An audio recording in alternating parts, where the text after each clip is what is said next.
At some point in the last few years, a new language has caught on fire for human pain. Suddenly, everyone had a diagnosis for the person who hurt them. Narcissist, avoidant, covert this, dismissive that. And I understand the appeal completely. That's why admitting that I've fallen into this myself is the only way to talk about it honestly. I've been the person hunched over, phone in hand, researching a person, typing their behavior into a search bar, reading articles about attachment theory and personality disorders and trauma responses, collating evidence, building a case, feeling the strange comfort of watching their behavior acquire a name. The truth is, when someone has treated you badly, when you have been lied to or abandoned or diminished, you want a structure that explains it. You want something that clearly says this is why it happened or this is what they are. And the language of psychology has given us that. But the problem is that it seems many of us are crossing a line.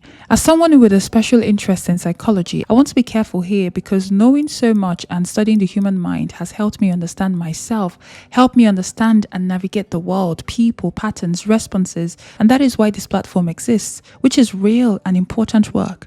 But our armchair diagnosis framework is costing us more than we realize. The people who are actually qualified to make those assessments spent years in training for it. They sit with a person over months and years. They have clinical tools and ethical guidelines and an enormous amount of humility for those who are good at their jobs about how difficult this work actually is. We are not them.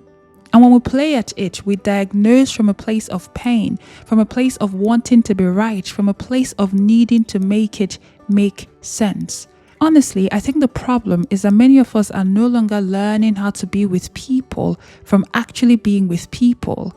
We are learning from content, from books, from podcasts, from videos, even videos like mine, from Reddit threads, from comment sections where strangers who have never met us validate our interpretations of events with just the bare sentences we've shared with them. When you spend your energy diagnosing someone else's behavior, you are giving away the most restorative thing you have, your focus.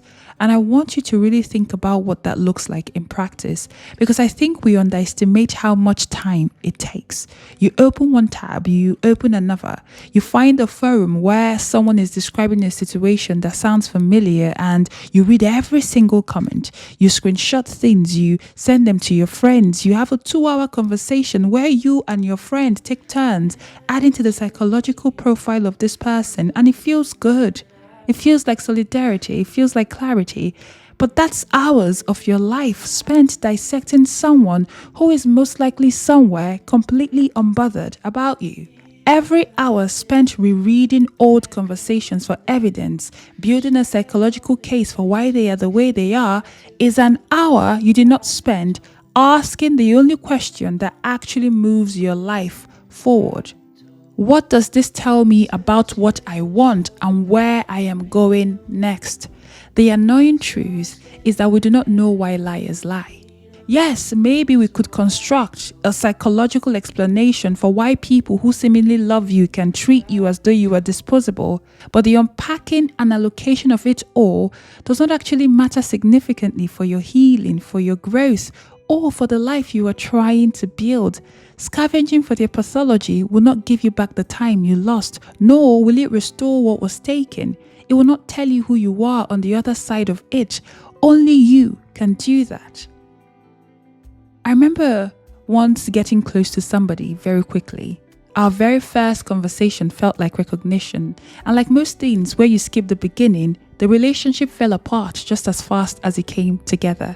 And there were so many things this person did that were odd, that were unkind, that were seriously confusing. And I sat in this diagnosis spiral, turning their behavior over and over again. This person was a narcissist. They were mirroring me. They were jealous and very much threatened by the way I moved through the world. And maybe I was right. But the longer I ruminated, I realized in real time that I was keeping our bond alive with my attention. And attention is the most intimate thing you can give somebody. And it just did not sit right with me to be giving it to somebody who had already shown me that they did not deserve it. So I decided to try something different. What would it look like if instead of trying to understand them, I tried to understand myself?